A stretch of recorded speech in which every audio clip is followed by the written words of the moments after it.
अस्सलाम वालेकुम क्लास। वालेकुम सलाम सर। कैसे हैं आप सब लोग? आपका शुक्र सर। एड सर आप सुनाओ। अल्लाह का शुक्र।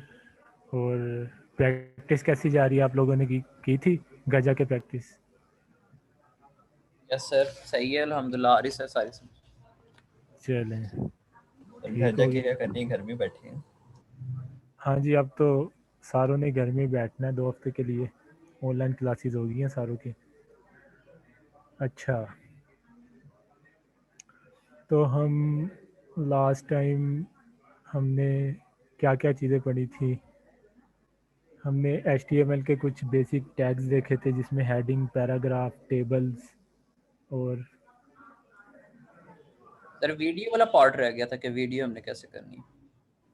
हाँ जी, वीडियो वाला रहता था। और एक यूट्यूब की वीडियो कैसे वो करते हैं इंसर्ट, यस वो भी हम देख लेंगे। लेकिन आज उससे पहले एक बड़ा इम्पोर्टेंट HTML का एलिमेंट है फॉर्म एलिमेंट। हम उसको कवर करेंगे सबसे पहले। फॉर्म, जैसे कि आप जानते हैं कि कोई भी वेबसाइट जिसमें आपने साइन इन करना होता है या साइन अप करना होता है, तो इस तरह का एक फॉर्म बना होता है। तो इस फॉर्म में हम अपना डाटा कुछ इंटर करके भेजते हैं। जब हम डाटा भेजते हैं, यहाँ से बटन प्रेस करते हैं, तो वो डाटा कहीं ना कहीं किसी सर्वर के पास जाता है और सर्वर उस डाटे को लेके उसको मैनिपुलेट करता है।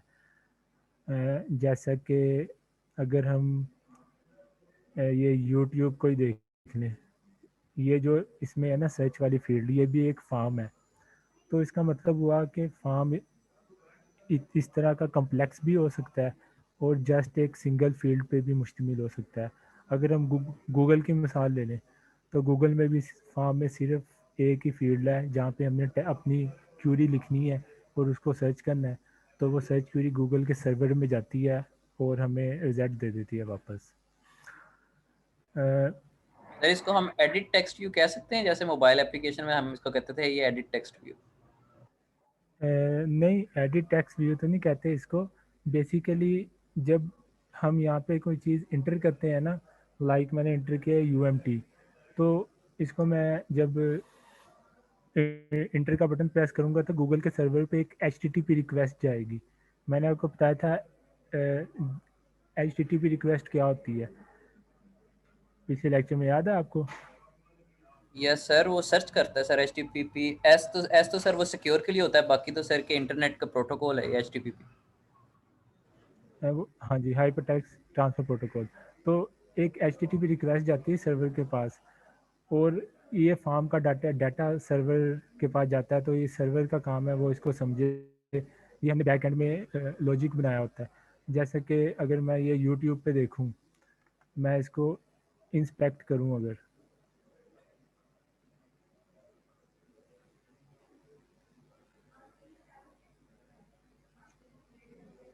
ये देखें, ये आपको नज़र आएगा, ये लिखा हुआ फॉर्म। ये this is the form element. इस फॉर्म के अंदर ये इनपुट फील्ड है। तो हम जो भी डाटा ये एंटर करते हैं ना, तो वो डाटा सर्वर के पास जाता है। और वो डाटा कहाँ जाता है, ये आपको नज़र आ रहा होगा एक फॉर्म के एट्रीब्यूट एक्शन के नाम से। एक्शन का मतलब होता है कि वो कौन सा URL है या वो कौन सा वेबसाइट का एड्रेस है जहाँ पे हमने ये रिक्वेस्ट लेके जानी है।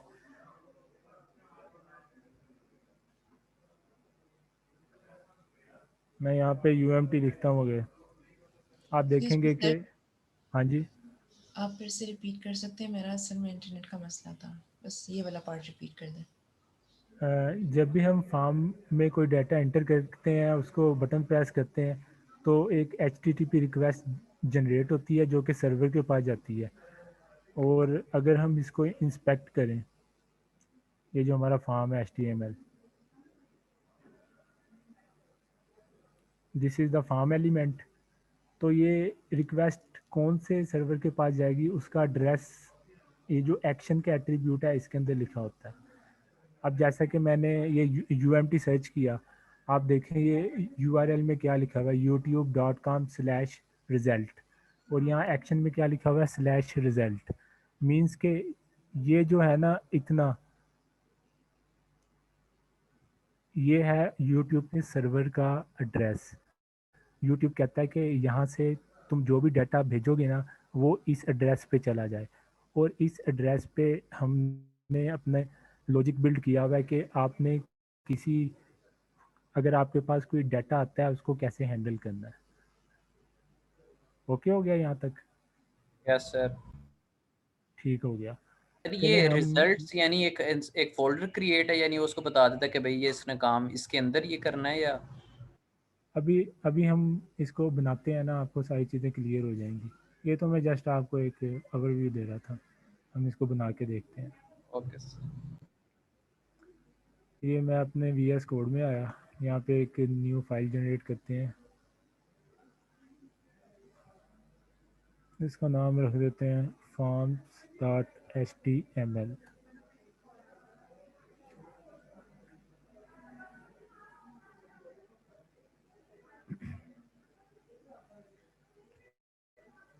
आप लोगों को टेक्स्ट तो आता है ना नज़र, जो मैं लिखता हूँ छोटा तो नहीं?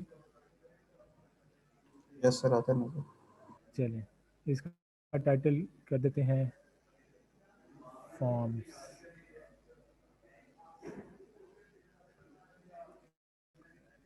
सबसे पहले हम यहाँ पे एक बेसिक फॉर्म बनाते हैं, बड़ा ही छोटा सा। अच्छा, मैंने आपको बताया है कि फॉर्म बनाने के लिए HTML का जो टैग यूज़ होता है उसको कहते हैं फॉर्म। Excuse me sir. हाँ जी। सर मैंने आपसे पूछना था कि ये जो ऊपर है HTML और ये हेड वगैरह के अंदर आपने लिखा हुआ एक्स्ट्रा चीजें पहले तो नहीं थे, ये क्या चीज, इसकी मुझे समझ नहीं आ रही, बता दें जरा। ये मैंने आपको बताई भी नहीं थी, ये होती है वो इंफॉर्मेशन जो ब्राउज़र को चाहिए होती है हमारे वेब पेज के बारे में। सर जैसे हम कि इससे बहुत पजल हो रहे हैं कसम से। कोई नहीं, डरना नहीं ये है आस्ता यार। आस्ता, घबराना नहीं है आप लोगों ने, आस्ता आस्ता क्लियर हो जाएंगी। जैसे कि ये है ना जो इसको कहते हैं मेटा टैग, और इसका नाम है व्यू पोर्ट। ये आपके डिवाइस का साइज कितना है, कि आप अपने मोबाइल फ़ोन पे ये पेज देख रहे हैं, अपने लैपटॉप पे देख रहे हैं, अपनी आपकी स्क्रीन का क्या साइज है, ये इसको ट्रैक करता है। तो उसके मुताबिक ये इंफॉर्मेशन देता है ब्राउज़र को, ताकि वो इसको रिस्पॉन्सिव वगैरह बना सके। मतलब कहने का मतलब है ये जो है ना मेटा टैग, इसके अंदर इंफॉर्मेशन होती है अबाउट आवर वेब पेज। तो ये आप जाके हम पढ़ लेंगे, ये फिलहाल इतनी ज़रूरी भी नहीं, अगर इनमें इनको डिलीट भी कर दूँ फिलहाल के लिए कोई मसला नहीं है। अच्छा, मैंने ये फॉर्म का वो बना लिया एक एलिमेंट। तो मैं अपने पेज को ज़रा ओपन करके देखता हूँ ब्राउज़र पे।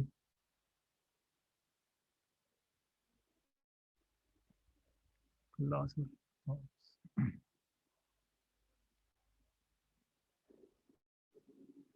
अभी फ़िलहाल हमारे पेज पे कोई चीज़ शो नहीं हो रही। ये एक हेडिंग है बेसिक फॉर्म सर की, एम्प्टी शो हो रहा है पेज।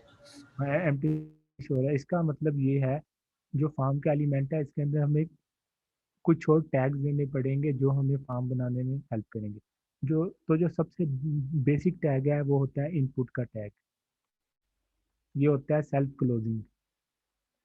अब मैंने ये इनपुट का टैग दिया। अब मैं अपने पेज को रिफ्रेश करूँगा, ये देखें मेरे पास एक इनपुट की फील्ड आ गई। यहाँ तक ठीक है ना? अब इसी तरह अगर मुझे इनपुट की दूसरी फील्ड चाहिए, मैं इनपुट लिख के टैब प्रेस करूँगा, सेव करूँगा, ये इनपुट की दूसरी फील्ड आ गई। अच्छा, अब आप देख रहे होंगे इनपुट के अंदर एक एट्रीब्यूट है, उसका नाम है टाइप। ये एट्रीब्यूट इनपुट के एलिमेंट को बताता है कि हमारे इस इनपुट की जो फील्ड है उसकी टाइप क्या है। यहाँ पे इसकी टाइप मैंने रखी है टेक्स्ट। टेक्स्ट का मतलब होता है टाइप टेक्स्ट। टेक्स्ट का मतलब होता है कि हम अपने फॉर्म की इस फील्ड में कोई टेक्स्ट लिख के सेंड करना चाहते हैं कहीं और। सही हो गया?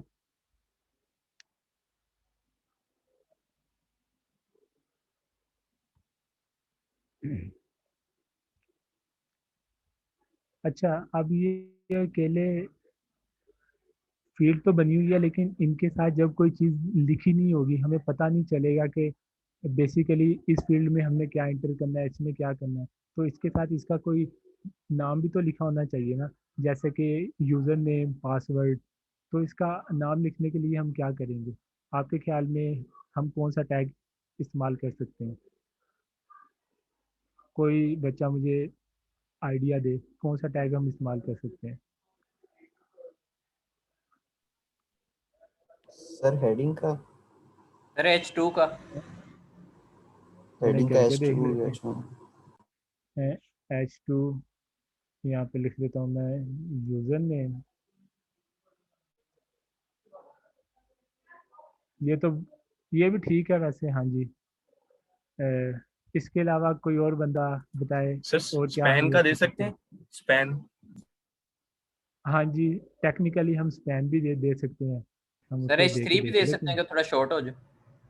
हम पी दे लेते हैं, ताकि जो होती है ना हेडिंग, वो हमेशा आपने हेडिंग के लिए इस्तेमाल करनी है, वरना आपकी जो है ना एसईओ वो ख़राब हो जाएगी। गूगल इस चीज़ को पसंद नहीं करता।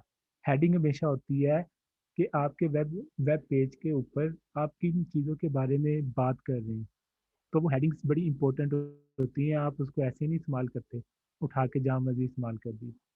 तो अगर मैंने ये पी टैग यूज़ किया, ये देखें। लेकिन अब यहाँ पे आपको मैं चीज़ बताता हूँ। जो ये फार्म होता है ना, ये जो इनपुट टैग होता है, इसके लिए जो हमने इसके नाम वगैरह लिखने होते हैं, उसके लिए हमें HTML एक टैग देता है, उसे कहते हैं लेबल।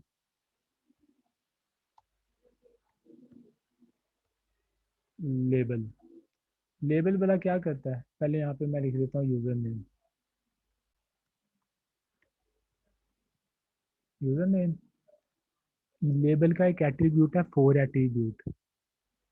और इनपुट के अंदर एक एट्रीब्यूट होता है आईडी एट्रीब्यूट। इस लेबल को इस इनपुट के साथ कनेक्ट करने के लिए ये दोनों एट्रीब्यूट यूज़ होते हैं। अब अगर मैं इस इनपुट को एक आईडी दे दूं, लाइक मैं इसकी आईडी रख देता हूँ यूज़र नेम।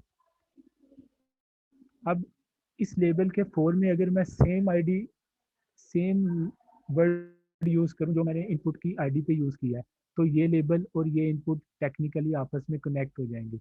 वो कैसे कनेक्ट होंगे मैं आपको अभी दिखाता हूँ। पेज मैंने रिफ्रेश किया, अब देखें। ये जो है यूज़र नेम, ये मैंने लिखा था लेबल के अंदर, और ये लिखा था पी टैग के अंदर। अगर मैं इस पे क्लिक करूं, कुछ नहीं हो रहा। अगर मैं इस पे क्लिक करूं तो ये ऑटोमेटिकली सिलेक्ट हो रहा है। अब मैं इस पे करके भी इसको सिलेक्ट कर सकता हूं, या इस लेवल पे क्लिक करूं, ये फील्ड मेरी ऑटोमेटिकली सिलेक्ट हो रही है। आपको इन दोनों का कनेक्शन समझ लेगा? Yes sir. मतलब हम ये पी टैग वाला क्यों नहीं इस्तेमाल करते, या एच टैग? क्योंकि हम जो इसका नाम होता है ना, उसका वो बना, ये जो इसका नाम है ना यूज़र नेम, इसका कनेक्शन बनाना चाहते हैं इनपुट फील्ड के साथ। ये वाला क्यों होता है? जो लोग सही तरह देख नहीं सकते, हो सकता है उनको ये फील्ड नज़र ही ना आए। या इसके अलावा आपको पता है कुछ सॉफ्टवेयर होते हैं स्क्रीन रीडर, किसने सुना नाम उनका? Yes sir. क्या होते हैं स्क्रीन रीडर?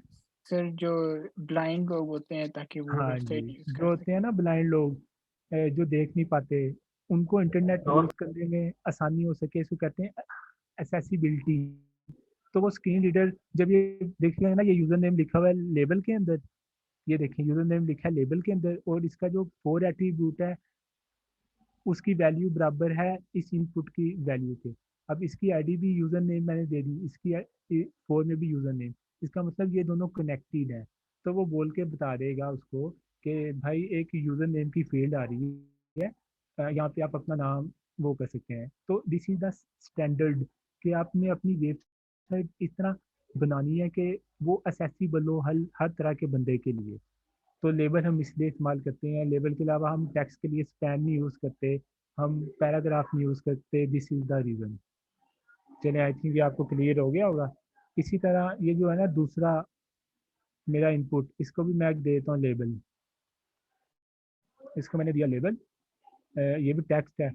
तो यहाँ पे यूज़र अपना क्या करेगा, पासवर्ड लिखेगा, और इसको मैं दे देता हूँ एक आईडी। आईडी आप कुछ भी दे सकते हैं, कुछ भी। लेकिन ऐसे नहीं है जिसका कोई मीनिंग भी बनता हो, हमें पढ़ते ही समय लगे अच्छा ये पासवर्ड के लिए है। और सेम जो आईडी दी है मैं इसके लेबल के 4 एट्रीब्यूट में लिख देता हूँ पासवर्ड। अब मैं अपना पेज रिफ्रेश करके देखता हूँ, ये देखेंगे अब मेरा यूज़र नेम की फील्ड आ गई, मेरे पासवर्ड की फील्ड आ गई। अगर मैं पासवर्ड के लफ्ज़ पे भी क्लिक करता हूँ ये सिलेक्ट हो जाता है। ये कितनी आसानी होगी। अगर मैं इसको लेवल पे बंद ना करता, मुझे यहाँ पे आकर क्लिक करना पड़ना था। ये देखने में तो बहुत कम फ़ायदेमंद है, लेकिन आगे जाके भी हम लेक्चर में आगे चलते हैं, आपको इसका फ़ायदा पता चला जाएगा। सर चलें, ये एक ही लाइन में हो रहा है, इसको नेक्स्ट लाइन में करना होता है। मैं अब ये बताता हूँ। 2 ऑप्शन है। एक तो आप में से किसी बच्चे ने मुझे बताया था कि हम BR टैग यूज़ करते हैं। मैंने BR टैग यूज़ किया तो ये दूसरी लाइन पे चला गया। लेकिन अब आपने देखा होगा कि इन दोनों के दरमियान स्पेस बहुत कम है। वो हम CSS इस्तेमाल करके मार्जिन और पैडिंग पढ़ेंगे, उसके ज़रिए इसको हल करेंगे। एक तरीका ये है BR का, दूसरा तरीका ये है कि हम ना फीड पैराग्राफ का टैग बनाते हैं, एक लेबल और एक इनपुट को उसके अंदर डाल देते हैं। अब मैं पेज को रिफ्रेश करूं तो ये देखें, इसी तरह मैंने एक और पैराग्राफ का टैग बनाया। पैराग्राफ का टैग होता है ब्लॉक लेवल एलिमेंट, जो सारी की सारी ना लाइन को घेरता है और उससे अगली लाइन छोड़ के नीचे वाला एलिमेंट अगली लाइन से शुरू होता है। अब ये देखिए मैंने इसको भी पैराग्राफ के अंदर बंद कर दिया, इन दोनों टैग को, इनको भी। अब ये दोनों कितने मुनज़्ज़म तरीके से एक दूसरे के ऊपर नीचे आ रहे हैं। सर एक चीज पूछनी थी। हाँ जी, सर अगर हम 2 दफा BR का टैग डाल देते फिर भी तो ये हो जाना था। हो जाना था, लेकिन वो होता है देसी तरीका। और यस, आगे जाके हम देखेंगे, हम यहाँ पे पैराग्राफ नहीं यूज़ करेंगे, हम यहाँ पे डिव यूज़ यूज करेंगे। करेंगे डिव। एक टैग होता है div।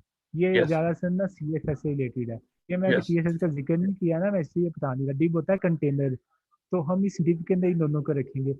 div के जरिए हम डिफरेंट एलिमेंट्स को ना ऑर्गेनाइज करके अलग-अलग कंटेनर्स में रख सकते हैं। अभी हमने जितना पढ़ा है ना, मैं उस लिहाज से ही चीज़ों को आगे लेके चल रहा हूँ। यस। यहाँ तक क्लियर है आप सारों को? यस चलें। अच्छा, अब दूसरी चीज़, यहाँ पे मैंने अपना नाम लिखा, मेरा नाम है नोमी। अब मैंने पासवर्ड लिखा 123। ये पासवर्ड तो सारों को नज़र आ रहा है। ये तो कोई बात ना हुई ना, कोई मेरे पीछे खड़ा वो मेरा पासवर्ड चोरी कर लेगा। तो जो इनपुट फील्ड है ना, उसकी एक टाइप होती है पासवर्ड।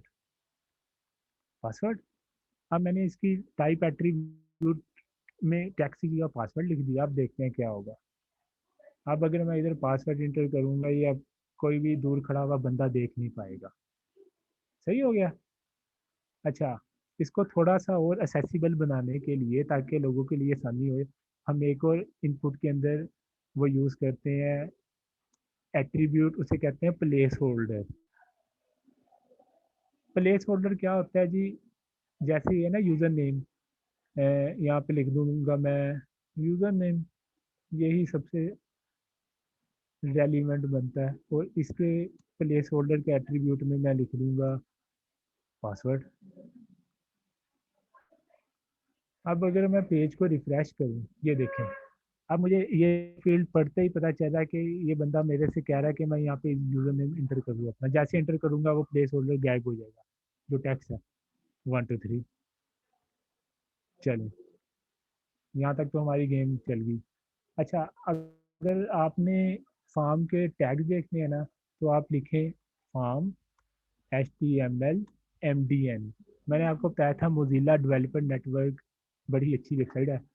यहाँ पे आपको वेब डेवलपमेंट से रिलेटेड तमाम की तमाम इंफॉर्मेशन बड़े ही आराम से मिल जाएगी। MDN Mozilla development network. तो मैंने अगर फार्म को देखना हो ये कैसा नज़र आता है, तो ये ओपन क्यों नहीं हो रहा।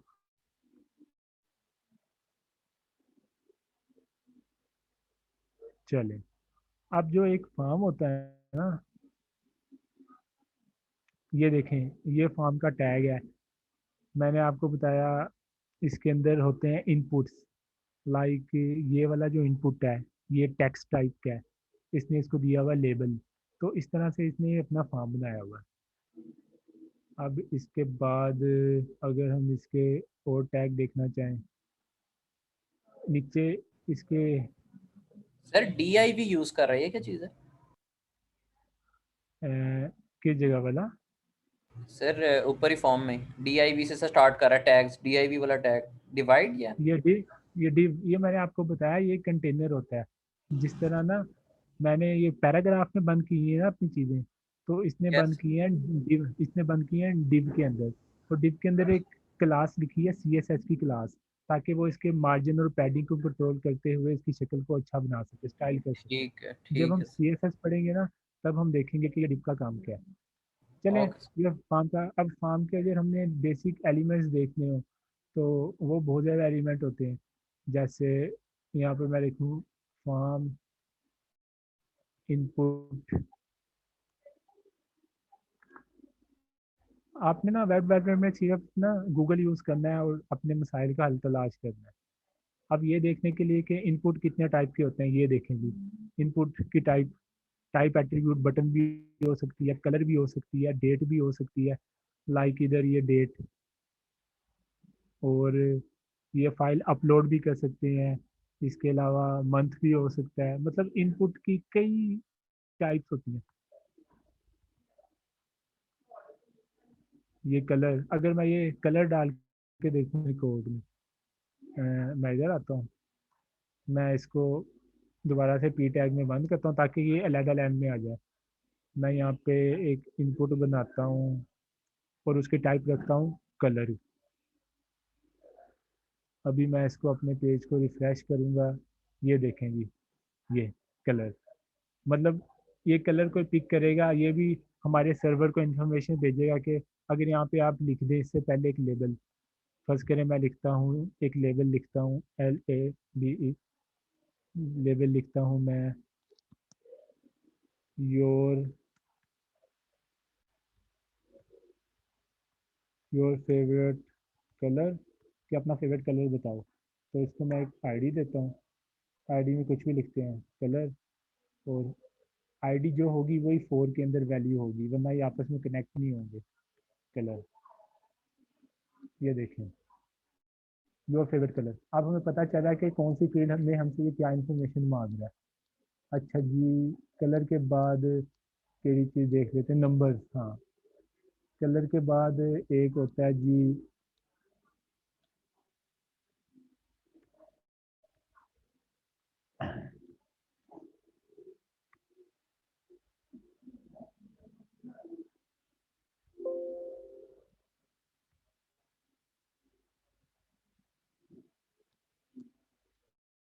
इनपुट।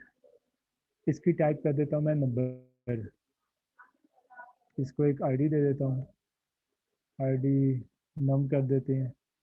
इसको मैं एक लेबल दे देता हूँ, लेबल जो आईडी में लिखा है वो यहाँ पे लिखना है। नंबर, सेलेक्ट नंबर लिख लेते हैं ताकि ज़रा मीनिंगफुल हो जाए। सेलेक्ट नंबर,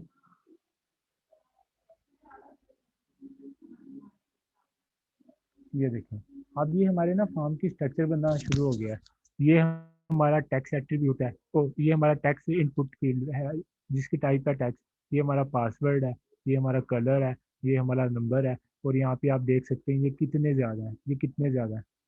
ये सारे के सारे आप ना, मतलब ये टैक्स जो हम अभी यूज़ करते आ रहे हैं, ये वीक, मतलब ये सारे के सारे की इंफॉर्मेशन। जब भी आपको कोई क्लाइंट कहेगा ना मैंने ये फॉर्म बनाना है, तो फॉर्म के लिए अलग अलग इनपुट फील्ड होती है।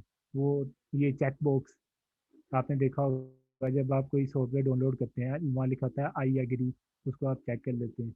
इसके अलावा होते हैं रेडियो बटन, ये रेडियो बटन, ये होते हैं स्लाइडर।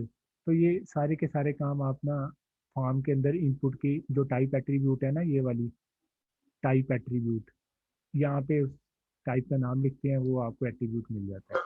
अच्छा, अब किसी भी फॉर्म का बेसिक मकसद क्या होता है? डाटा को सेंड करना। तो डाटा को सेंड करने के लिए हमें क्या चीज़ चाहिए? यहाँ पे एक चीज़ मिसिंग है, कोई बताए मुझे। इंटर सबमिट का button button. Sir, sir submit. Submit. Submit हाँ, बटन। सबमिट बटन चाहिए, तो हम ये देख लेते हैं।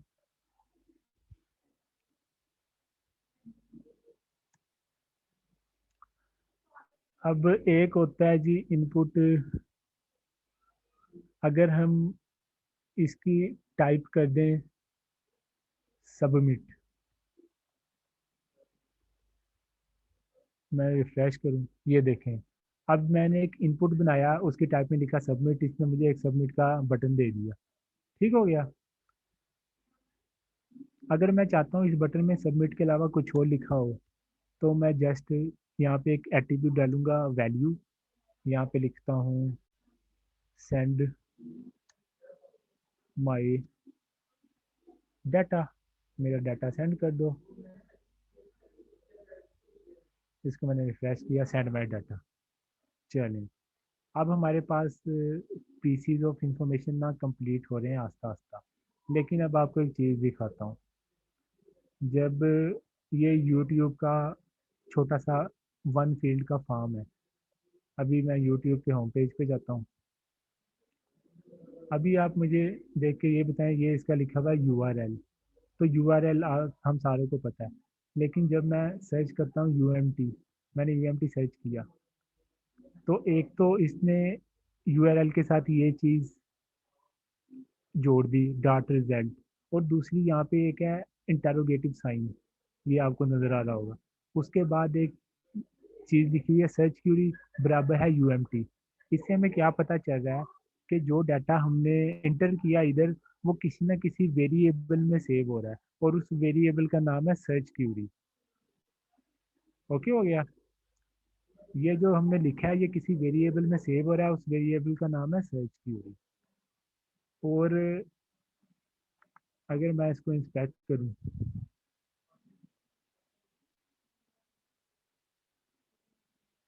ये देखें, ये नेम के आगे लिखा हुआ है सर्च क्यूरी, ये है इनपुट।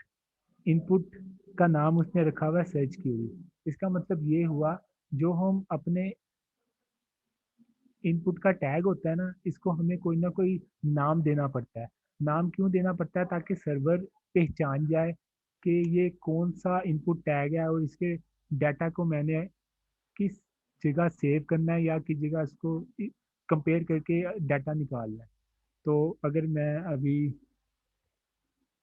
अपने फॉर्म पे आऊँ, पेज को रिफ्रेश करूँ, मैं यहाँ पे लिखता हूँ अपना नाम नोमी, मैं पासवर्ड लिखता हूँ 123, मैं अपना फेवरेट कलर चूज़ करता हूँ रेड, और ये जो है ना नंबर, यहाँ पे मैं कोई नंबर चूज़ कर लेता हूँ 8।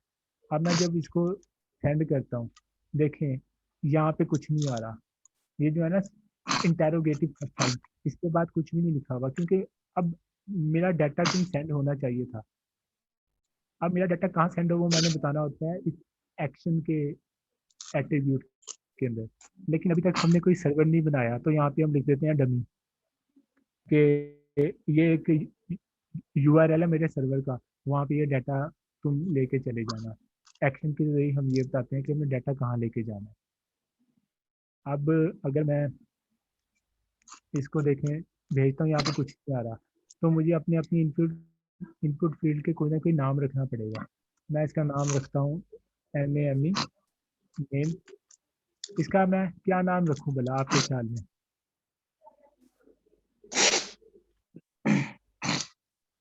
कोई बताएगा मुझे, ये जो मेरा यूजर नेम की फील्ड है, इसका मुझे क्या नाम रखना चाहिए? User name. इसका कोई ऐसा नाम होना चाहिए जो मीनिंगफुल हो। इसका नाम मैं यूजर नेम ही रख दूंगा, क्योंकि भाई मुझे पढ़ते ही समझ आ जाए कि ये यूजर नेम है। मैंने इसका नाम रख दिया यूजर नेम। अब मैं यहाँ पे डाटा एंटर करता हूँ, पहले पेज पे रिफ्रेश कर लूँ, खैर पेज रिफ्रेश किए बगैर आपकी तब्दीलियाँ यहाँ पे इम्प्लीमेंट नहीं होंगी। नोमी, पासवर्ड में लिखा 123, कलर ब्लैक ही रहने देते हैं, यहाँ लिख दिया 23। अब जब मैंने सेंड माई डाटा लिखा, डाटा पे क्लिक किया, तो यहाँ पे ये एक नया वेरिएबल आ गया सवालिया निशान के बाद ना, ये इंटेरोगेटिव साइन के बाद ना, यहाँ पे एक वेरिएबल आ गया यूजर नेम का, और वो बराबर है नोमी के। हालांकि पहले ये नहीं आ रहा था। पहले ये इसलिए नहीं आ रहा था क्योंकि हमने अपने इनपुट फील्ड का कोई नाम ही नहीं रखा था।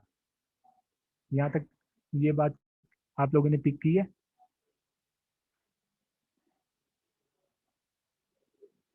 आप लोग? यस सर, वो आगे रीड ही नहीं कर रहा कि आगे करना क्या है, तो वो मैं बता रहा है कि भाई कुछ क्या करूँ। हाँ जी। इसी तरह मैं अपने पासवर्ड के इनपुट का भी कोई नाम रखूँगा। और इसका नाम भी पासवर्ड रख दूंगा क्योंकि सबसे ज़्यादा मीनिंगफुल है पासवर्ड। इसके अलावा ये जो मेरा कलर वाला इनपुट है इसका भी कोई ना कोई नाम रखूंगा। इसका नाम रख देता हूँ सेव अंडरस्कोर कलर, नाम आप कुछ भी रख सकते हैं। और इसके बाद नंबर, इसका नेम रख देते हैं हम लोग नंबर ही ठीक है बस। अब देखें अगर अब मैं ये फॉर्म फिल करता हूँ ना, नोमी 1 2 3, कलर ब्लैक ही रहने देते हैं, नंबर 23। अब मैं सेंड करूँ इसको। अब ये देखें सारे के सारे वेरिएबल्स में इसने डाटा सेव कर दिया। जो है ना नोमी सेव कर दिया इसने यूज़र नेम के अंदर, पासवर्ड के अंदर इसने सेव कर दिया 1 2 3, और ये जो है कलर कलर इसने सेव कर दिया ब्लैक, ये लिखा हुआ इसने हेक्साडेसिमल में। ये हम CSS में देखेंगे कि हर कलर के अगेंस्ट कोई ना हेक्साडेसिमल नंबर होता है। फिर और जो नंबर है मैंने वहाँ पे इंटर किया था 33। तो अब ये सारे का सारा डाटा कहाँ पे जाएगा, ये सारे का सारा डाटा कौन से कहाँ पे जाएगा मुझे कोई बताए जब मैं इसको सबमिट करूँगा। सर ये सर हमारे बैकस्लैश डमी जो सर्वर आपने में बनाया जाएगा हुआ है। डमी जो डमी में जा रहा है। ठीक हो गया। अगर हमने कोई सर्वर बनाया होता, वहाँ पे अपनी होस्टिंग परचेज की होती, उसका URL हमने परचेज किया होता तो हम वो यहाँ पे लिखते और फिर हमारा डाटा उधर जाता। फिर हमने उधर कोडिंग की होनी थी कि हमारे पास इस नाम का डाटा है, user name password save colour. जब वो हमारे पास डाटा आएगा फिर हमने प्रोग्रामिंग करके अब उस डाटा को डाटाबेस में सेव कराना है। वो होती है बैक एंड डेवलपर का काम। बैक एंड देख लेता है कि फ्रंट एंड वाले ने क्या क्या नाम रखा हुआ है, तो वो उन्हीं नामों को एज अ वेरिएबल यूज़ करके कंपेयर करता है। थोड़ा सा अब आपको लॉजिक समझ आ रहा होगा फॉर्म का मकसद क्या है। वो सर बैक एंड पे कैसे होता है वो भी हम देखेंगे। हाँ जी।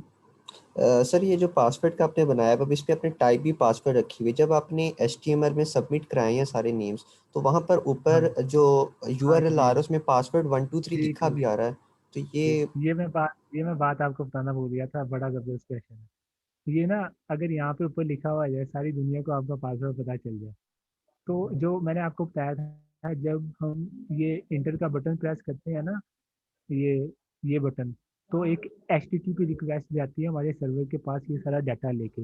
लेकिन और वो HTTP इनक्रिप्ट कर रिक्वेस्ट देता है। नहीं नहीं, HTTP रिक्वेस्ट ना कई किस्म की होती है। एक होती है गेट रिक्वेस्ट, एक होती है पोस्ट रिक्वेस्ट। मैं यहाँ पे आपको शायद गूगल मुझे बता दे, HTTP request types get post, कुछ ना कुछ हमें अच्छी ठीक है दे ही देगा। इमेजेस में जाते हैं, हाँ जी ये होगी। ये HTTP रिक्वेस्ट ना 4 किस्म की होती है। एक होती है गेट रिक्वेस्ट, एक होती है पुट रिक्वेस्ट, एक डिलीट, एक पोस्ट। जो मैंने रिक्वेस्ट की है ना, मैंने इसको बताया नहीं कि ये कौन सी है। बाय डिफॉल्ट ये होती है गेट रिक्वेस्ट। और गेट रिक्वेस्ट में हमारा सारे के सारा डाटा जाता है इस इस जो है ना URL में सवालिया निशान के बाद, वो सारे के सारा डाटा ना एक्सपोज होता है। लेकिन अगर मैं अपनी इसको बताऊंगा भेजने से पहले ये कौन सी HTTP रिक्वेस्ट है, ये बैकएंड का काम है। अगर मैं इसको बताऊंगा कि ये पोस्ट रिक्वेस्ट है, तो हमारा जो डाटा है ना वो URL में शो नहीं होगा। अगर हमने कोई सिक्योर डाटा या ऐसा डाटा जैसे हमारा पासवर्ड है, हमारा ATM का पासवर्ड है, ऐसी चीज़ें भेजनी होती है ना, तो हम उसके लिए पोस्ट HTTP रिक्वेस्ट यूज़ करते हैं। इसके अलावा पुट होती है जब हम डेटाबेस में कोई चीज़ों को अपडेट करना होता है। और डिलीट होती है जब हमने डेटाबेस में से कोई डाटे को डिलीट करना होता है। तो ये 4 टाइप की HTTP रिक्वेस्ट होती हैं। बाय डिफ़ॉल्ट अगर हम इसको बताते नहीं तो ये गेट रिक्वेस्ट होती है और हमारा सारा डाटा जाता है इसी URL में। जैसे कि है ना यूट्यूब, मैंने लिखा है UMT, तो this is the gate request. और हमारे URL में ये UMT जा रहा है इस वेरिएबल में असाइन होके। ये सारी कहानी है, समझ लगी आपको? Yes sir. डाटा गूगल के पास है ना, क्या कह रहे हैं? ये डाटा वैसे गूगल के पास जाता होगा आई थिंक। यूट्यूब का तो अपना सर्वर है ना, तो फिर वहाँ जाके इसको ये हैंडल करता है। अच्छा इसके अलावा इसके लेकिन अलावा सर आपसे बात पूछनी, जैसे हमने अब टैग ही हमने पासवर्ड का जब यूज़ किया, मतलब सॉरी टैग के अंदर हमने पासवर्ड का जब हमने वर्ड यूज़ किया था, तो मतलब उसे बाय डिफ़ॉल्ट उस चीज़ को रखना चाहिए ना कि मतलब यूआरएल में ना नहीं शो, नहीं, क्योंकि उसे ये पता है जब कि इसे पासवर्ड छुपाना है। मैं ये पासवर्ड उस काम के लिए नहीं। अगर मैं इसको लिखूं टेक्स्ट, अब मैं अपने पेज पे आऊँ, मैं इसको रिफ्रेश करूँ, अब मैं इधर पासवर्ड लिख रहा हूँ, ये सारों को नज़र आ रहा है। Yes sir. उस पासवर्ड का काम है इधर डॉट टाइम, जब मैं टाइप करूँ किसी को नज़र ना आए मैं क्या टाइप कर रहा हूँ। इस पासवर्ड का सिर्फ फ्रंट एंड पे ये काम है, और इसका कोई ठीक ताल्लुक नहीं कि डाटा कैसे जाएगा क्यों जाएगा। ओ पासवर्ड ठीक सर। ये, अब मैंने रिफ्रेश किया, अब मैं टाइप करूँगा 12 नुक्ते। इस पासवर्ड का सिर्फ इतना काम है, जिस इनपुट की टाइप पासवर्ड हो वहाँ पे ये होता है। थैंक अच्छा, यू। अ, अभी ये हमने, हाँ अच्छा, अगर हमारा जो है ना ये बटन बटन यहाँ पे हम एक HTML का बटन भी लगा सकते हैं। आई थिंक एक बटन का टैग होता है बटन, IN बटन। यहाँ पे मैंने इनपुट यूज़ किया था और यहाँ मैंने बटन का टैग यूज़ कर दिया। अगर मैं ऐसे करूँ तो ये भी हमारा डाटा सर्वर के पास ले जाएगा जो हमारे एक्शन एट्रीब्यूट में जिसका एड्रेस लिखा हुआ है। लेकिन अगर कोई बटन हमारे फार्म से बाहर हो, लाइक इसको मैं कमेंट आउट कर देता हूँ, ये दो तरीके हैं बटन लगाने के, एक ये अगर ये बटन है ना जो, इसको मैं उठा के फार्म से बाहर ले आता हूँ, तो आपके ख्याल में ये डाटा को लेके जाएगा कि नहीं लेके जाएगा? नहीं लेके जाएगा सर। हाँ, आप देखें मैं यहाँ पे इंटर करता हूँ नोमी, बस एक ही चीज़ इंटर कर लेते हैं, ये देखें ये कुछ और भी उसके नहीं कर बॉडी रहा। से बाहर हो गया फॉर्म के। हाँ जी, बाहर हो गया। इसका मतलब ये हुआ कि जो हमारा बटन है ना इस फॉर्म के अंदर होना चाहिए, तभी वो तमाम के तमाम डाटे को पकड़ेगा और उसको लेके जाएगा।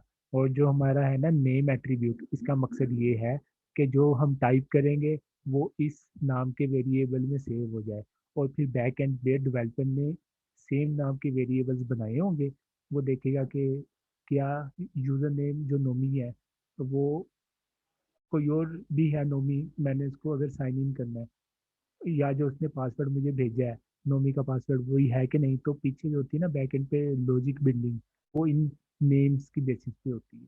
वो कोड भी हमने ऐसे लिखना होता है इस कोड को देख के कि आगे क्या लिखा हुआ है।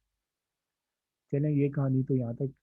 अच्छा, अब थोड़ा सा ना खेल लेते हैं, लाइक ये मैंने एक हाई जैकिंग सर्विस, अभी थोड़ा सा ना एक्शन के एट्रीब्यूट को देखते हैं। मैं दोबारा से इसको इंस्पेक्ट करता हूँ, ये देखें, ये क्या है, फॉर्म का टैग। फॉर्म के अंदर क्या लिखा हुआ है, एक्शन। एक्शन का मैंने बताया था कि ये उस सर्वर का एड्रेस है जहाँ पे आपका डाटा लेके जाया जाता है। अच्छा, ये स्लैश रिजल्ट लिखा हुआ है, लेकिन जब हम इसको सर्च करते हैं तो ये पूरे का पूरा ये भी लिखा होता है HTTP youtube.com। इसका मतलब ये है ये रिलेटिव एड्रेस है, इसके पीछे ये URL ऑटोमेटिकली अटैच हो जाता है, और उस आगे इसको कंकैटिनेट कर दिया जाता है इस नाम के साथ। तो ये सर्वर का पता है। अगर हम एक फॉर्म बनाते हैं,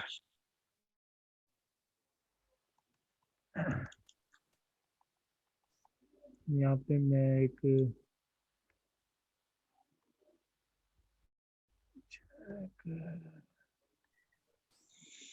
सर्विस, यहाँ पे एक ये बना लूँ यूट्यूब, यहाँ पे एक फॉर्म बनाया मैंने,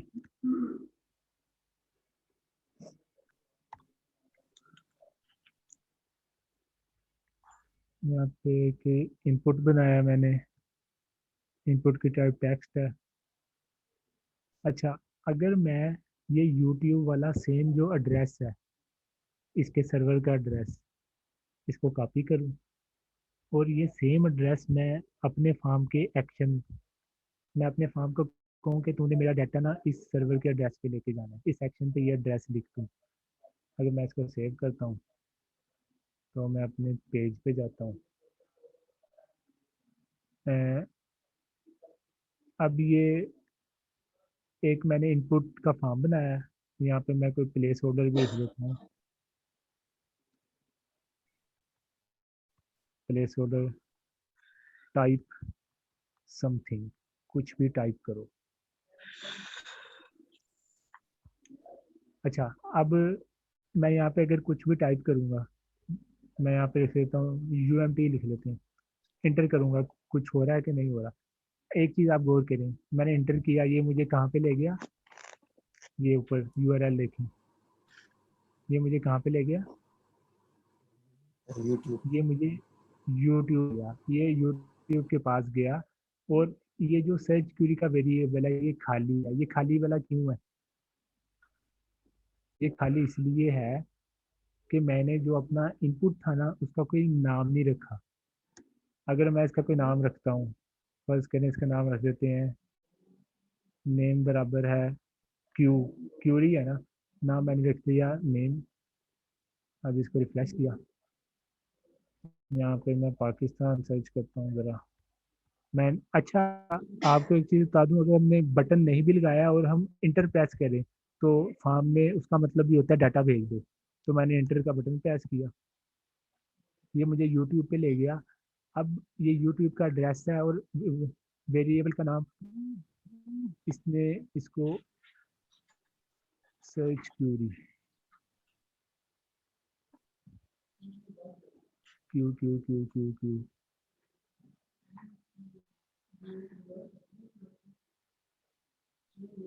क्यू ER क्यूरी।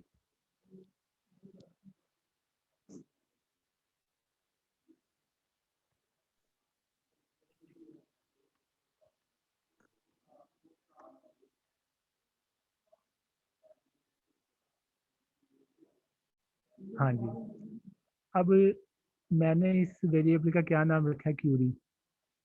मैंने कहा ये इस सर्वर के पास मेरा डाटा लेके चल जाए, फिर उस सर्वर का काम है। आपने देखा यहाँ पे लिखा हुआ है नो रिजल्ट फाउंड, वो क्यों लिखा हुआ है?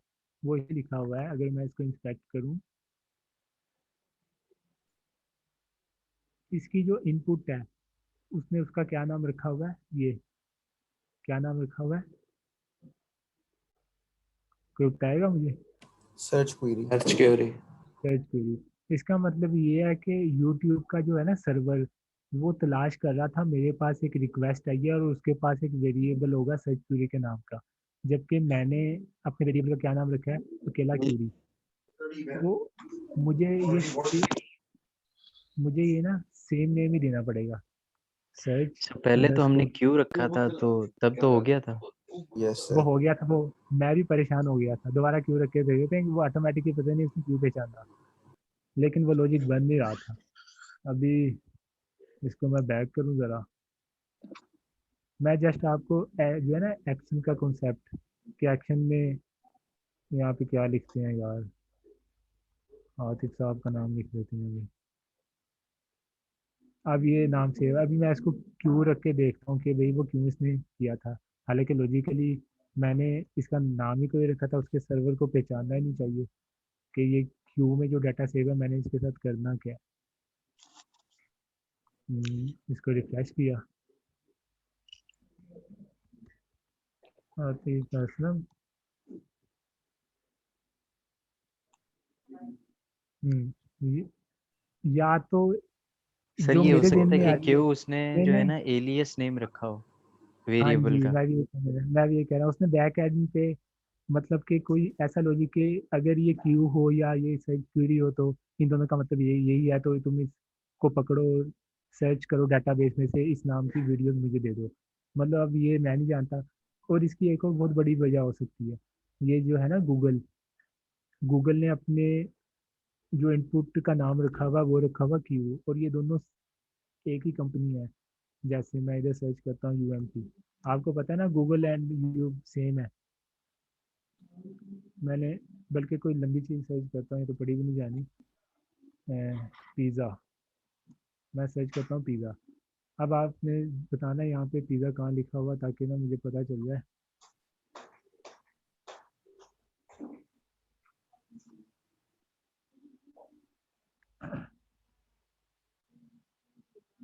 ये गूगल ना बहुत ज़्यादा आर्गुमेंट में, ये देखें ये क्या लिखा हुआ है, पिज़्ज़ा, और ये कौन से वेरिएबल में सेव हुआ हुआ है, क्यू। तो अगर हम इसी तरह एक यहाँ से बनाएं अपना H3 में बनाता हूँ, यहाँ पे लिखता हूँ गूगल सर्च। मैंने एक फॉर्म बनाया, फॉर्म के अंदर एक इनपुट बनाया, इनपुट टेक्स्ट ही रहने देते हैं, और इसका नाम रखा। इसका नाम मुझे क्या रखना चाहिए अगर मैं गूगल के सर्वर को हाईजैक करना चाहता हूँ या उसको रिक्वेस्ट भेजना चाहता हूँ? क्यों? अभी हमने देखा था क्यू, ठीक हो गया, क्योंकि उसने अपनी फील्ड का नाम ना क्यू रखा हुआ है, तो इसका नाम मैंने क्यू रख दिया, और इसको गूगल का एड्रेस भी दे देते हैं। ये जो होता है ना इंटेरोगेटिव साइन से पहले, ये होता है उसका सर्वर का एड्रेस। इंटेरोगेटिव साइन के बाद सारे आर्ग्यूमेंट्स होते हैं। ये एक्शन में आके मैंने इसको एड्रेस दे दिया। अब मैं अपने पेज पे आता हूँ, हमारा पेज गुम हो गया था वाला, ये इसको रिफ्रेश किया। अब ये है ना गूगल सर्च, अब क्या सर्च करें भाई, C++ सर्च किया, तो मुझे अपनी वेबसाइट से गूगल पे ले गया। मतलब अब हम गूगल के सर्वर को अपने पेज पे बैठे हुए ही रिक्वेस्ट दे रहे हैं, और वो उसको यही लग रहा है कि यार मुझे इधर से आ रही हैं सेम सारी चीज़ें हैं, तो मैं इसको सर्व करके वापस एक रिस्पॉन्स सेंड कर दूँ। चलिए, यहाँ तक पता चल गया एक्शन का क्या मकसद होता है। यस और नेम रखना क्यों ज़रूरी है, एक्शन का क्या मतलब है। चलें अब आगे चलते हैं। आगे ये छोटा सा एक फॉर्म बनाया हुआ है, ये भी बना के देख लेते हैं।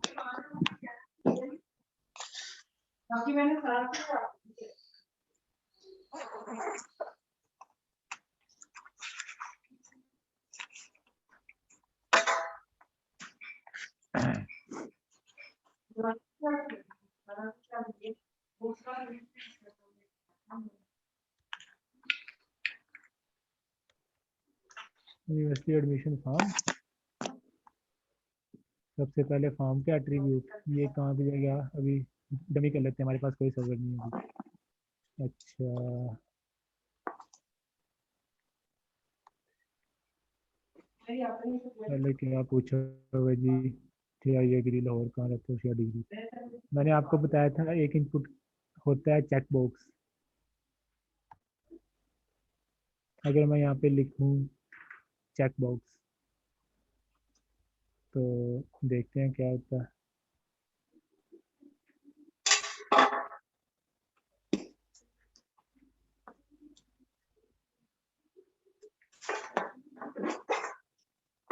चेक के स्पेलिंग इधर लिखे, चेक। सर, ये जो एक्शन है जैसे आपने अब डमी कहा है, तो अगर हम हाँ किसी जी, और वेबसाइट का इधर लिंक करते हैं, वैसे जैसे हाँ जी। फॉर एग्जांपल UMT का करते हैं, तो हमारा डाटा क्या उनके पास उनकी डेटाबेस में जाएगा या वो मतलब रिजेक्ट हो जाएगा अगर हम नहीं, कोई भी रैंडमली रख लेते हैं? ये तो हमने जस्ट एक गेट रिक्वेस्ट किया ना, तो उसके सर्वर को या UMT के सर्वर को इस रिक्वेस्ट से कोई खास नुकसान या खतरा नहीं होगा, तो उन्होंने इस पर कोई चेक्स नहीं लगाए होंगे। उनको एक ऐसी सर रिक्वेस्ट वो आई, आई थिंक सर्च है तो।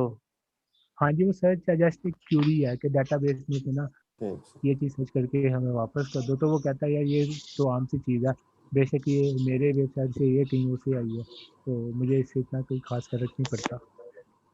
तो अच्छा, ये हमने लगाया टेक्स्ट बॉक्स। अब टेक्स्ट बॉक्स के आगे या पीछे कुछ लिखा होना चाहिए ताकि हमें पता तो चले ये है किस लिए। लिखने के लिए मैंने आपको क्या बताया था, कौन सा एट्रीब्यूट इस्तेमाल करते हैं हम, इनपुट के साथ कोई चीज़ लिखनी है हमने।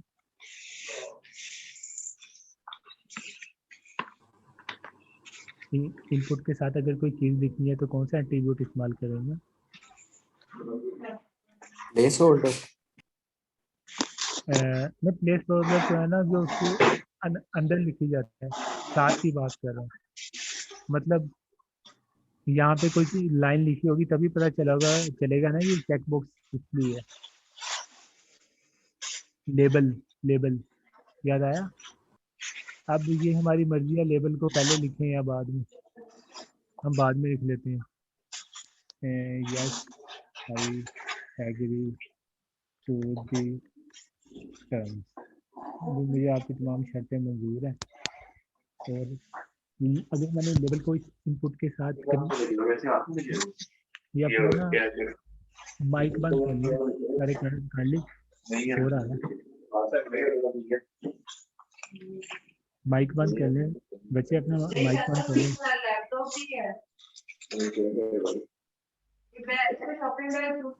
सर आपके पास और यूज करना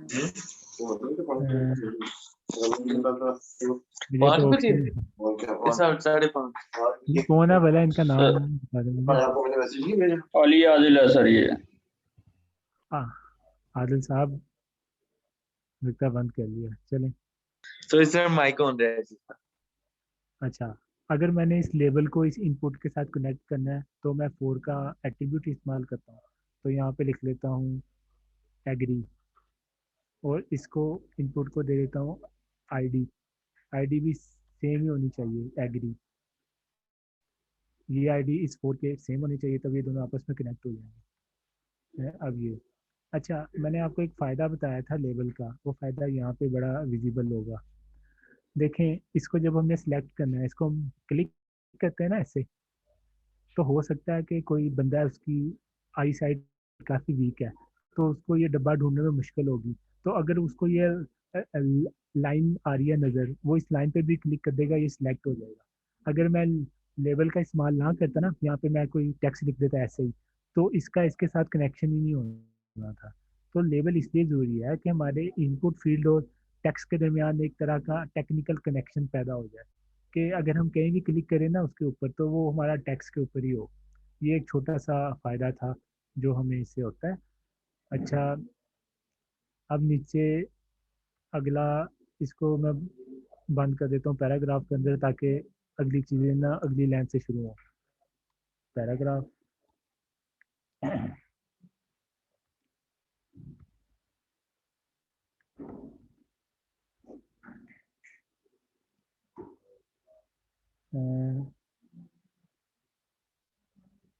इनपुट टाइप रेडियो। अगर मैं इधर आऊँ, ये है रेडियो, इसकी मैं तफसील में जानना चाहूँगा रेडियो की।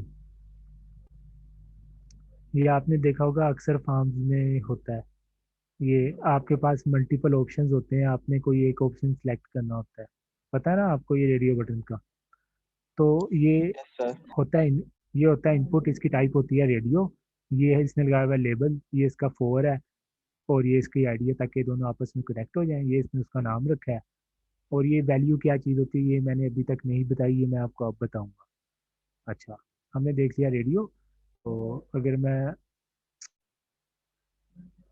मैं अपने पेज को रिफ़्रेश करूं जाके, ये देखें, एक आ गया रेडियो बटन। इसी तरह मैं 3 रेडियो बटन बना लेता हूँ। इसको मैं कॉपी करता हूँ, कंट्रोल सी,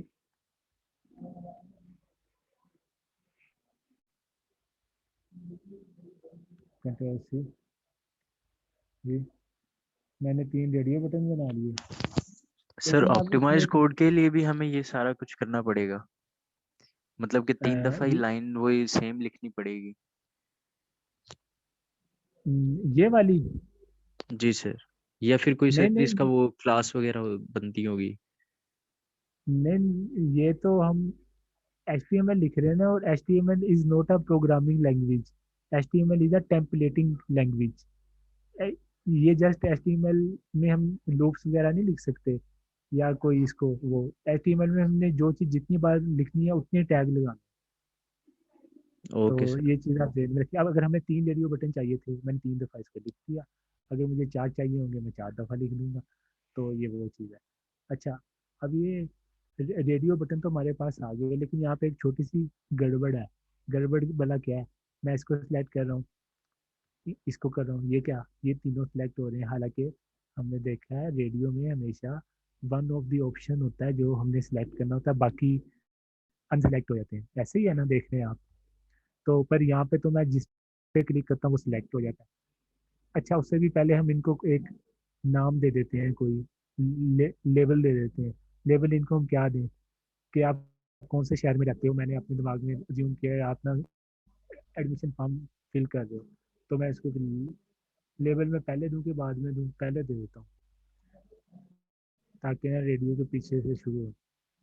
इसको मैं लेबल दे देता हूँ, लेबल लाहौर, और में गई लाहौर, इसकी आईडी में लाहौर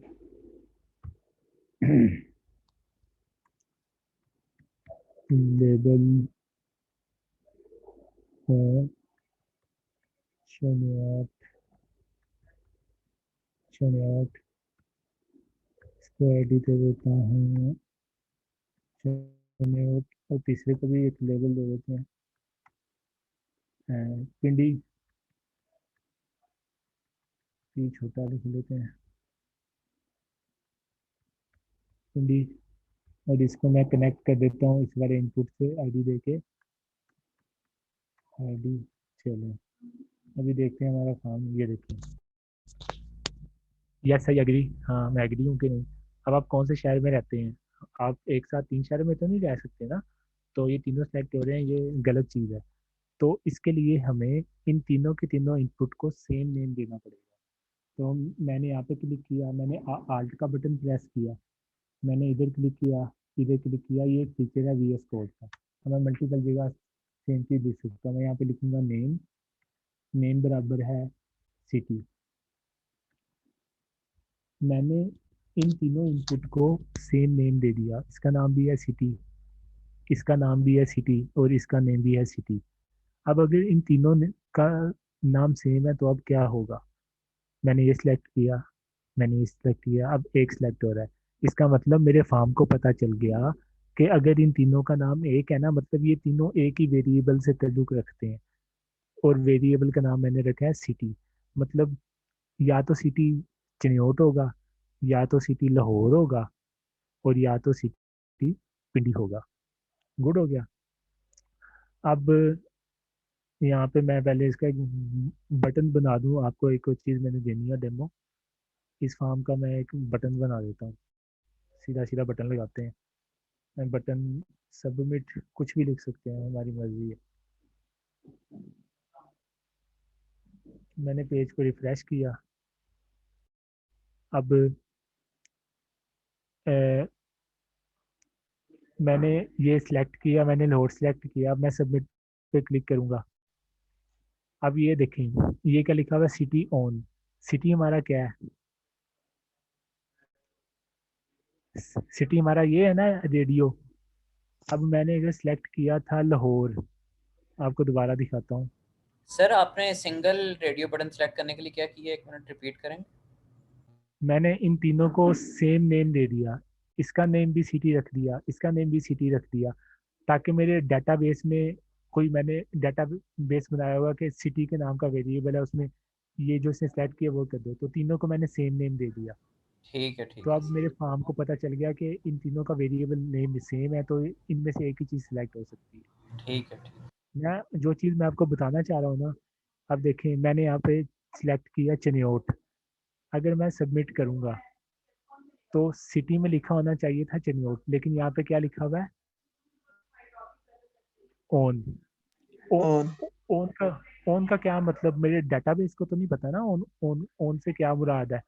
तो उसके लिए हमें हर रेडियो बटन को कोई ना कोई वैल्यू देनी पड़ेगी। वैल्यू ये मेरा पहला है, अगर ये है ना लाहौर, तो इसकी वैल्यू मैं दे देता हूँ लाहौर। मतलब अगर स्टूडेंट ने इस रेडियो बटन को सेलेक्ट किया तो इस सिटी की वैल्यू बराबर हो जाएगी लाहौर के, और दूसरे को मैं वैल्यू दे देता हूँ। आपने ये सारे एट्रीब्यूट का फंक्शन समझना है जो मैं आपको बता रहा हूँ। इसको चनियोट CHNIOT, और इसकी वैल्यू है ना, मैं दे देता हूँ, ये पिंडी है ना, वो बंदा पिंडी में रहता है। अब मैं आपको दिखाता हूँ कि अगर अब हम अपना फॉर्म फिल करते हैं, अब मैंने पिंडी सेलेक्ट किया, मैंने सबमिट किया, अब सिटी में ओन की बजाय क्या आ रहा है, पिंडी। आप मतलब उसको पता चल गया कि मैं अगर कौन सा रेडियो बटन सेलेक्ट करूंगा तो कौन सी वैल्यू सिटी के वेरिएबल में सेव होके मेरे सर्वर के पास जाएगी, और मेरा सर्वर उस स्टूडेंट के डेटाबेस में लिख देगा कि ये बंदा पिंडी में रहता है। ये साइकिल समझ लगी आपको? Yes yes sir. अच्छा, अगर मैं ये सिलेक्ट करूं, चेक बॉक्स सबमिट करूं मैं, पहले मैं रिफ्रेश करता हूँ। मैंने ये चेक बॉक्स सेलेक्ट किया, सबमिट किया, यहाँ पे कुछ नहीं आ रहा। यहाँ पे कुछ क्यों नहीं आ रहा, कोई मुझे बता सकता है? ये मेरा चेक बॉक्स है, ये वाला। मैंने जब इसको सिलेक्ट किया तो मेरे यूआरएल में कोई डाटा क्यों नहीं जा रहा? सर हमने नेम ही लिखा हुआ है। हमने हमने इसका नाम ही नहीं लिखा। जब नाम ही नहीं लिखा, मुझे पता ही नहीं उसको यार मैं इसका नाम क्या रखूँ। इसका नाम रख देते हैं आर यू एग्री। हाँ, ये अच्छा नाम है, आर यू एग्री। अब मैंने इसका नाम रख दिया। अब मैं अपने पेज को रिफ्रेश करता हूँ एक दफ़ा। अब मैं इसको चेक करूँगा और सबमिट करूँगा। अब लिखा हुआ are you agree on. On का मतलब हाँ, ये इसने चेक बॉक्स को सिलेक्ट किया है, ये बंदा एग्री है। तो ये चीज़ भी आपको पता चल गई। और आप यहाँ पे कोई वैल्यू भी दे सकते हैं, इधर वैल्यू दे सकते हैं। जब कोई इसको सिलेक्ट करेगा तो डेटाबेस के पास क्या वैल्यू जाए। यस, यस मैं लिख देता हूँ। तो अगर मैं इसको रिफ्रेश करूँ, इसको चेक करूँ, सबमिट करूँ, तो आर यू एग्री कि मैं अब पहले जा रहा था ऑन, जब मैंने कोई वैल्यू नहीं दी थी। अब मैंने वैल्यू दी है यस। तो मैं अपने डेटाबेस में चेक कर सकता हूँ, अगर आर यू एग्री बराबर है यस के, तो इस बंदे का साइन अप अकाउंट बना दो, इसको रजिस्टर कर दो हमारी वेबसाइट पे, हमारे सिस्टम पे। तो बैक एंड पे ये काम होगा। आपको पता चल रहा है लॉजिक कैसे बिल्ड हो रहा है? फ्रंट एंड से जो डाटा आएगा हमारे सर्वर के बैक एंड में, हम कोड लिखेंगे, अगर आर यू एग्री बराबर है यस के तो तुम इसको रजिस्टर कर लो। अगर ये बराबर, अगर ये उसने चेक ही नहीं किया तो ये होगा खाली होगा, एम्प्टी होगा। तो इसका मतलब उसको हमारे जो है ना रूल्स, वो नहीं उसने फॉलो करने, उसने इसको चेक ही नहीं किया हुआ, तो इसको इसका तुम अकाउंट ना बनाओ। तो ये, इसके अलावा एक ये होता है इनपुट फील्ड, इसको कहते हैं सिलेक्ट। ये भी बना के देख लेते हैं। हम्म, आज का लेक्चर मुश्किल तो नहीं लग रहा यार? बोरिंग? बोरिंग तो वैसे होता ही है, कहीं पीछे म्यूजिक नहीं चल रहा ना। नहीं अच्छा। सर, सर इसमें प्रैक्टिस की ज़रूरत है। हाँ, आप अच्छा। प्रैक्टिस के लिए कुछ क्वेश्चंस या फिर आप कोई दे दें टास्क। सर आज मैं मैं तो आपके साथ साथ परफॉर्म कर रहा हूँ। नहीं, अगर आप साथ साथ करेंगे आपकी कंसंट्रेशन शायद लूज हो जाए। मैंने आपकी असाइनमेंट बनाई है आज, मैं भी शेयर करता हूँ, उसमें आपकी इन दोनों चीज़ों की प्रैक्टिस हो जाएगी। अच्छा, मुझे भूल गया कौन सा टैग था ये, तुक्का मारता हूँ। सिलेक्शन, सेलेक्ट, नहीं, सेलेक्ट ही था आई थिंक। या हम यहाँ देख लेते हैं, हम इतना तंग क्यों हो रहे हैं। सेलेक्ट HTML MDN, सेलेक्ट के नाम का ही है। चीज़ें आपने याद नहीं रखनी, जब आप अपने क्लाइंट के लिए काम करेंगे फिर आपने सर्च करना है, यार मेरा क्लाइंट मुझसे ये मांग रहा है, चलो देखते हैं यार ये काम होता कैसे है। अच्छा, ये देखें, ये सिलेक्ट है ना, तो सिलेक्ट के लिए कौन सा टैग इस्तेमाल हुआ है? सिलेक्ट के नाम का। और इसके अंदर होते हैं ऑप्शंस, तो हम इसको भी बना के देख लेते हैं। एंड सिलेक्ट का सिलेक्ट का टैग, और इसका आपको पता है हमें हर इनपुट टैग का नाम रखना पड़ता है, इसका भी नाम रख लेते हैं। डिग्री, कि तुमने कौन सी डिग्री में दाखिला लेना है। अच्छा, और ठहरे जरा मैं और इसको नकल मार लूँ थोड़ी सी लेबल में। अच्छा, इसने इसको लेबल भी दिया है, ठीक हो गया। अब मैं इसको ज़रा सेव करूँ, तो इसको रिफ्रेश करूँ, ये देखें अब ये सिलेक्ट का एक आ गया, लेकिन फ़िलहाल ये कुछ नहीं कर रहा। ये कुछ क्यों नहीं कर रहा? ये है ड्रॉप डाउन, इसको चाहिए काम करने के लिए ऑप्शंस डिफरेंट। ये option one, option number 1 sir आप ये सबमिट से पहले लगा रहे हैं, वो बटन के ऊपर आ रहा है, नीचे कर लें।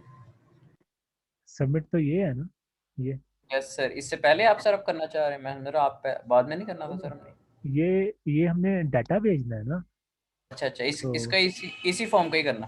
हाँ जी, ये सेम फॉर्म है, ये देखें, ये है यूनिवर्सिटी एडमिशन फॉर्म ठीक है के सर, ठीक। वो बंदा कौन से शहर में रहता है, वो हमारे रूल से एग्री है कि नहीं। अब हम पूछ रहे हैं आपने कौन सी डिग्री में एडमिशन लेना है।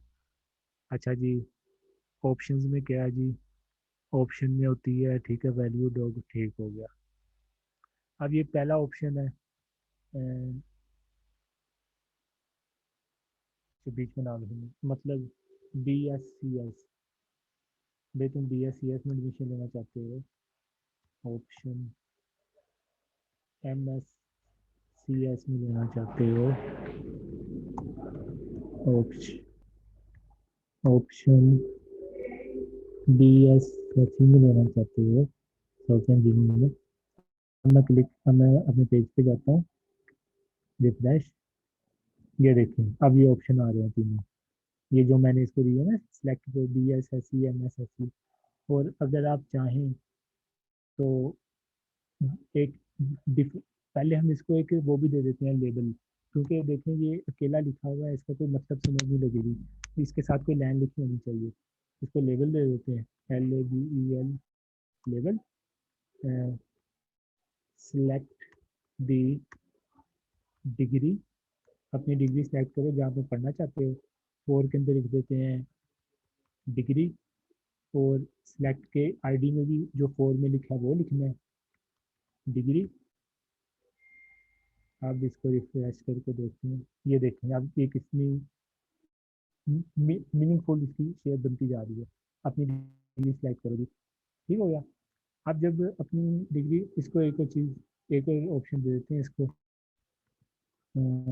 ऑप्शन पहला ऑप्शन खाली रहने देते हैं, सिलेक्ट वन ऑप्शन। अब ये सबसे पहले मैंने ये लिखा है ताकि ना उसको पढ़ते ही पता चल जाए कि यहाँ पे क्लिक करके मैं एक ऑप्शन सेलेक्ट करूँ। यहाँ तक हो गया। अच्छा, अब मैं जब इसको सिलेक्ट करूँगा, मैंने MSCS सेलेक्ट किया, सबमिट किया, ये डिग्री खाली आ रही है। वो खाली क्यों आ रही है? वो खाली इसलिए आ रही है, मैंने इनकी जो है ना वैल्यू का एट्रीब्यूट, उसको कोई वैल्यू नहीं दी कि अगर वो कौन सा ऑप्शन सेलेक्ट करे तो कौन सी वैल्यू डिग्री के वेरिएबल में सेव होके जाए। अब ये है ना BSLCS, इसकी वैल्यू मैं देता हूँ BSCS, MSCS की वैल्यू देता हूँ MSCS, ताकि हमारे डाटाबेस में हम फिर देख सकें कि उसमें कौन सी डिग्री में एडमिशन लेना है। तो अगर मैं बैक आऊँ, डिग्री BSCS, सबमिट। अब डिग्री के वेरिएबल में BSCS सेव हो गया।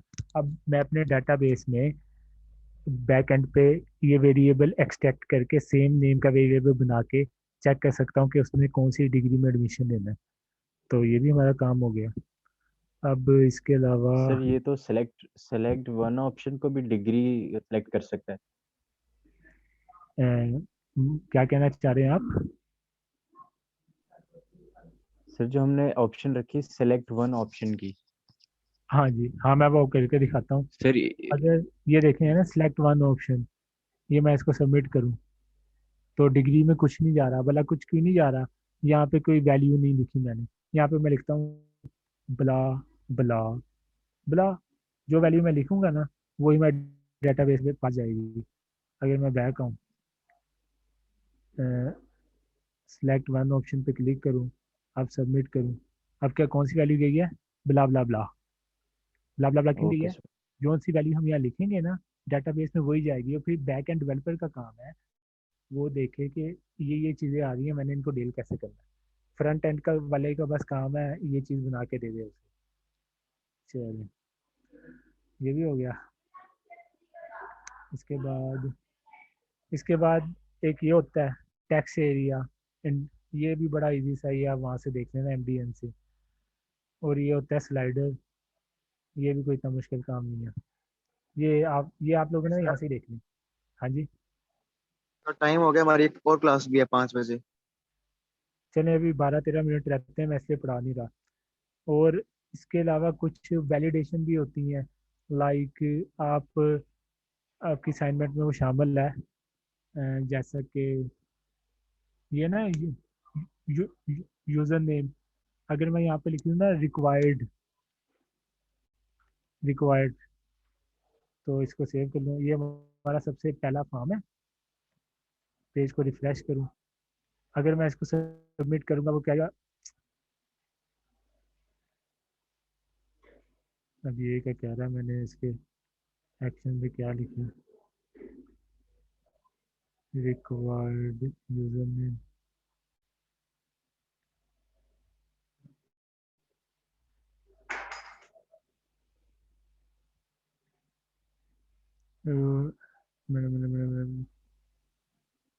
सर पासवर्ड आई थिंक तब तक नहीं होगा जब तक यूजर नेम नहीं एंटर करेंगे, पासवर्ड में एंटर नहीं होगा।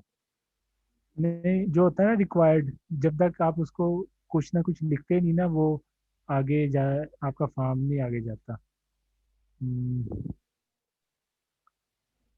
Form form form form form form submit, जरा ये गलती कहाँ से हो रही है।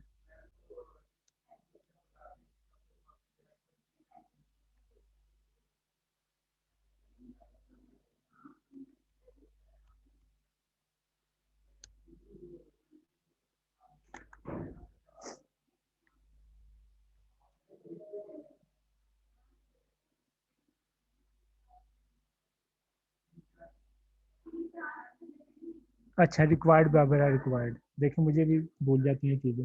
एट्रीब्यूट का नाम लिखना, उसके अंदर लिखना। अच्छा जी, एक एट्रीब्यूट था रिक्वायर्ड, अगर मैं उसको लिख देंगे ना तो हमारा पेज का है। अगर मैं इसको ये करूँगा, ये मुझे कहेगा पहले ये लिखो, मैं तुम्हें जाने नहीं दूंगा, ये हो गया। इसके अलावा एक हमारी वैलिडेशन होती है ईमेल, कि अगर मैं इसको टेक्स्ट की जगह कर दूँ ईमेल, ईमेल, तो जब तक, अगर मैं यहाँ पे अपना नाम लिख दूँ ना, नाम NOMI, मैं इंटर करूँ, वो कहेगा भाई ये ईमेल इनपुट है, यहाँ पे तुम कोई वैलिड ईमेल दो, मैं कुछ भी दे देता हूँ। अब मैं इसको भेजूँ, अब ये भेज देगा डाटा आगे। तो these are the form validation, ये भी काफ़ी किस्म की होती हैं, ये हम देखेंगे अगले लेक्चर में मे बी। तो मैं आपको आज की असाइनमेंट बता देता हूँ। डाउनलोड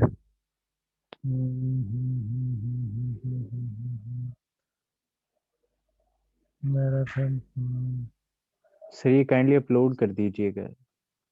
ये मैं आप लोगों को ना इसको वो कर दूंगा। एक तो आपने इस तरह का ना फॉर्म बनाना है, इसमें ना ये भी है वैलिडेशन कि आपने खाली नहीं छोड़ना। फर्स्ट नेम नोमी, फिर मैं करूँगा, फिर कहेगा यार लास्ट नेम भी तुम छोड़ो, सलीम, फिर मैं इसको करूँगा, फिर कहेगा यहाँ पे ईमेल इंटर करो, फिर मैं इसको सेंड करूँगा, वो कहेगा भाई मैंने तुम्हें ईमेल कहा था, ये @ क्यों नहीं लगाया, ब्ला ब्ला ब्ला, फिर ये ऐसे मीन्स के, फिर ये कहेगा ये भी आपने खाली नहीं छोड़ना। मतलब आपने हर फील्ड में वो भी लगानी है वैलिडेशन, और इस शक्ल का एक आपने फॉर्म बनाना है। और जो दूसरा आपने करना है जी, इससे आपकी प्रैक्टिस हो जानी अच्छी खासी।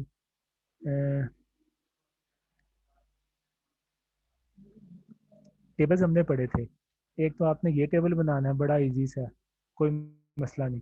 और दूसरा ये टेबल बनाना है। इस टेबल में हमने ये दो चीज़ें नहीं पढ़ी, कॉल स्पैन और रो स्पैन। ये आपकी वो है कि एज अ डेवलपर आप इस तरह का टेबल कैसा बनाते हैं, जिसमें एक जो है ना रो, वो दो कॉलम्स को घेर के रखती है। तो ये आपने यूट्यूब या गूगल पे जाके देखना है, ये तो आप बना लेंगे पहले वाला। लेकिन जो ये दूसरे वाला टेबल है ना, ये आपका टेस्ट है कि आप किस तरह मसले का हल तलाश करते हैं। मैं आपका कस्टमर हूँ, मैंने कहा कि मुझे वेबसाइट पे ऐसा टेबल चाहिए, लेकिन आपको ये टेबल बनाना आता है सीधा सीधा, जो मैंने आपको सिखाया था। लेकिन इस तरह का टेबल जिसमें कॉलम और रो एक दूसरे के ऊपर नेस्टेड होती हैं, ये आपने यूट्यूब या गूगल करके इस असाइनमेंट को मतलब वो करना है, ढूंढना है इसका हल। तो तो ये असाइनमेंट मैं आप लोगों के साथ शेयर कर दूंगा। ये आपसे ना हो जानी चाहिए, क्योंकि ये सारी चीज़ें अभी तक हम ना कवर कर चुके हैं। और आज के लेक्चर से मुतालिक अगर किसी का कोई सवाल है तो वो पूछें कि मतलब ये पहला सवाल है, आपने ये टेबल बनाने हैं और ऊपर लिखी है रिक्वायरमेंट्स।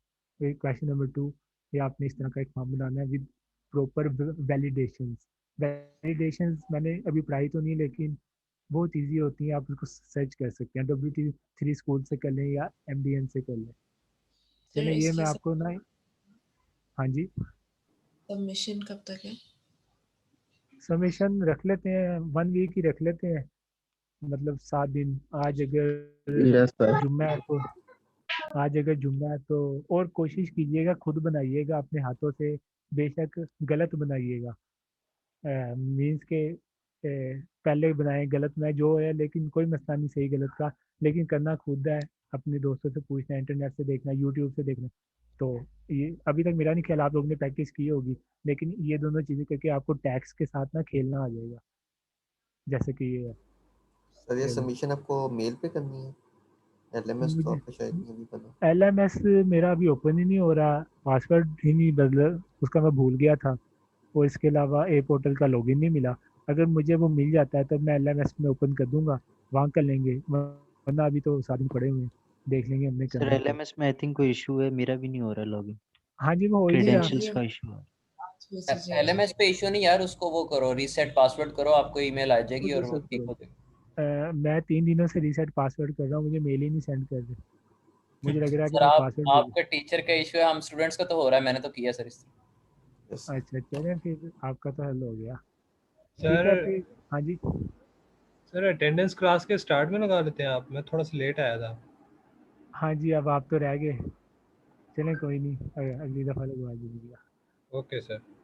हाँ जी, सर सर मैं आपकी मेल लिस्ट में ऐड नहीं हूँ सर, आपकी अ, मेल नहीं आती। आप तो मुझे ऐसा कीजिए, अभी ना मेल सेंड करें, ताकि मैं याद रखूं, अगली दफ़ा वो जो लिस्ट है ना उस पर ऐड कर दूं। तो हो सकता है कि ओके शुरू शुरू सर। में मुझे जो आई थी ना लिस्ट, वहाँ पे आपका नाम ना हो।